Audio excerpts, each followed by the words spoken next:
Dance తోని box office ను షేక్ చేసే శ్రీలీల ఇప్పుడు ఓ ముచ్చటతోని సోషల్ మీడియాని షేక్ చేస్తుంది.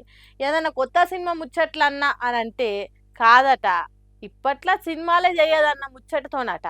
ఇంకో దిక్కు క్రికెటర్ తోని శ్రీలీల రిలేషన్లు ఉందని ఈయనొస్తుండే వరకల్లా ఆ ముచ్చటకి ఈ బ్రేక్ ముచ్చటకి ఏమన్నా లింక్ ఉందా అని అంటే మడత పెట్టి అనుకుంటా వరుస ఆఫర్లతో ఇండస్ట్రీని మడత పెడుతున్న శ్రీలీల ఈ నడుమ క్రికెటర్ తిలక్ వర్మతో డీప్ రిలేషన్ ఉంది అనుకుంటూ వస్తున్న ముచ్చట్లు ఇంటర్నెట్ లో చెక్కర్లు సిక్సర్లు కొడుతున్నాయి. ఫేస్బుక్, ఇన్స్టా, ట్విట్టర్లల్లా ఇద్దరు ఫోటోలను ఎడిటింగ్ చేసి ఏకదం ఆర్ఆర్లేసి పురాగా పూల్ పనుల వీడియోలో తీరేది పోవట్టిరు. ఇక ఇంకో దిక్కు ఇదే ఫ్లోలా ఇప్పట్లో శ్రీలీల కొత్త సినిమాలు ఏం చేస్తలేదు, బ్రేక్ తీసుకుంటుంది అనుకుంటూ ఇనొస్తుండే వరకలా ఈ రెండు ముచ్చట్ల లింకు కలిపి ఇదంతా లవ్ ఎఫెక్ట్ ఏనా అనుకుంటూ రాసుకొచ్చిరు చాలా మంది. ఇక ఇదే ముచ్చట మీద శ్రీలీల మమ్మీ మాట్లాడుకుంటా క్లారిటీ ఇచ్చింది. అసలు తిలక్ వర్మని మా బుజ్జి ఇప్పటిదాకా ఒక్కసారి కూడా కలవనే లేదు, మాట్లాడనే లేదు. ఎవరు చెప్తారా ఇసోంటి మీకు అసోంటిది ఏం లేదు అని అనుకొచ్చింది. మరి సినిమాలు చేయన్నదట, అదెందుకు అని అంటే గ్యాప్ రాలేదు, కావాలనే తీసుకుంది.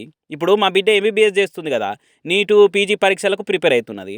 అందుకే ఆ ఎగ్జామ్లు అయిపోయినాక ఎప్పట్లేగానే సినిమాలు చేస్తుందని చెప్పుకొచ్చి పుట్ల కొద్ది పుట్టుకొచ్చి పురుడు పోసుకుంటున్న పుకార్లకు పుల్ స్టాప్ పెట్టే ముచ్చట ముంగటేసింది. ఇక ఈ వార్త ఇండస్ట్రీలో వైరల్ అయ్యే వరకలా వాస్తవానికి బ్రేక్ తీసుకుని కూడా కెరీర్కు మంచిదే. ఎందుకంటే కొన్ని సినిమాలు ఆమె ఎందుకు చేస్తుందో కూడా తెలుస్తలేదు.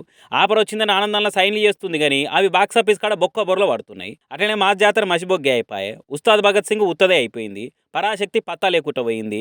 జూనియర్ సినిమాకి టాకెస్ నియర్ పంటోవల్ రాలేదు. రాబిన్ హుడ్ రాడ్డే అయింది. గుంటూరు కారం గంటలనే ప్లాపని తేలిపోయింది.